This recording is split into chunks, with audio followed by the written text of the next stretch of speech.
Hi there, Gary France here. In this video we explain how we stay together when riding as a group so that nobody gets lost on any of our tours. Our plan is to always ride together as a group, but sometimes we get slightly split up by traffic, red lights, or by people riding at different speeds. That's all okay because we use what is known as the buddy system to make sure that we all stay together and nobody gets lost. And the important thing about this is that everyone in the group has their part to play. So this is how it works. The simple thing is that you have to remember is not to make a turn unless you are sure the rider behind you has seen where you are turning. Let me just repeat that. Do not make a turn unless you are sure the rider behind you has seen where you are turning. So as you are about to make a turn, if you cannot see the rider behind you, you must wait there until they can see you make that turn. And then this is how it works in practice. In all of the examples I'm going to talk about, the vehicles are driving on the right side of the road, like in mainland Europe or the United States. This is a view looking down at a crossroads junction. So in this first example, this is a crossroads and there are 8 riders in the group and they are going to turn right at the crossroads. They are all riding close enough together to see each other. All riders have checked their mirrors and they can all see the bike behind as they approach the right turn. So in this example, nobody needs to wait to show the bike behind where to go. Everyone just turns right together as a group. Nice and simple. In this next example, the riders are again turning right at the same junction, but due to some earlier traffic, they have got split up and are now riding in 2 groups of 4 riders. Following the tour leader, the first 3 bikes make the turn, but the 4th rider cannot see the bike behind, so he or she has to wait in order to show the others where to turn. So that rider waits just before the turn where the others will be able to see him or her. When the other bikes appear, the waiting rider moves off and the following riders can now see where they have to turn. Everyone has made the correct turn and there are no problems. It's easy, really. So let's look at another example. This shows you where to wait at a roundabout if you need to.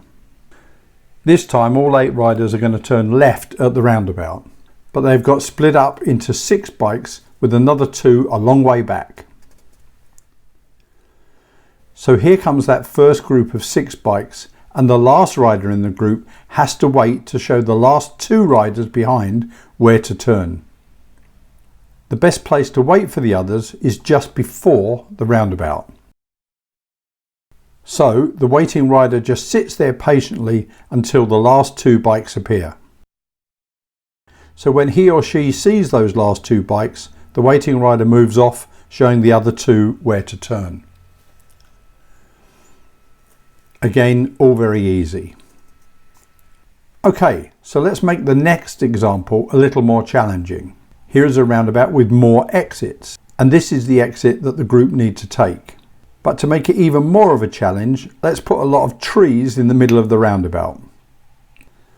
As before, there are 8 riders in total, and due to earlier traffic, they are riding in a group of 6 at the front and 2 are quite a long way further back. The first 6 approach the roundabout and the last rider in that group cannot see the bikes behind, so as before, he or she waits just before the roundabout. But there is a problem now. Because of the trees, the rider that is waiting did not see which exit the other bikes took, so he or she doesn't know which way to go. Yeah, they can ride around the roundabout to try and guess which way to go, but they really have no idea. So sometimes 2 riders need to stop at the roundabout to make sure everyone knows which way to go. One stops just before the roundabout as before, and another stops at the exit to be taken. Then, when the riders at the back come along, both of the waiting riders then show them the way to go. Generally speaking, it's better to be safe, and if you are not sure if the rider behind will know where to go, just wait there anyway. But there is no need to wait at a junction or crossroads if the group has gone straight on. So there is no need to do this. The other simple rule is, if there is no one there to show you which way to turn, go straight on. Obviously, forks in the road need to be stopped at if you cannot see the bikes behind you, to show the others behind you which fork to take.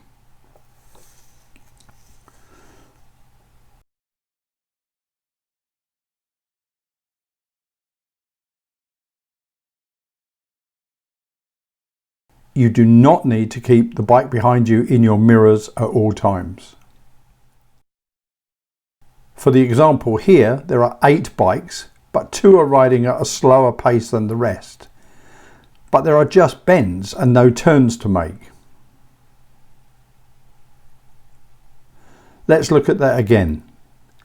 Let's say you are the blue bike and you are keeping up with the group in front, but you are worried that you cannot see the bikes behind.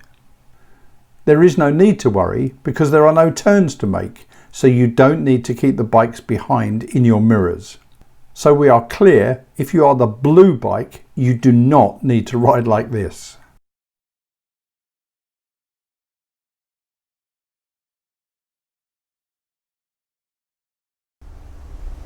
So that is a really simple guide to the buddy system. Just remember that one golden rule. Do not make a turn unless you are sure the rider behind you has seen where you are turning. And if you keep to that one rule, nobody will get lost and we will all have a really enjoyable ride. So that's it. See you next time. Bye.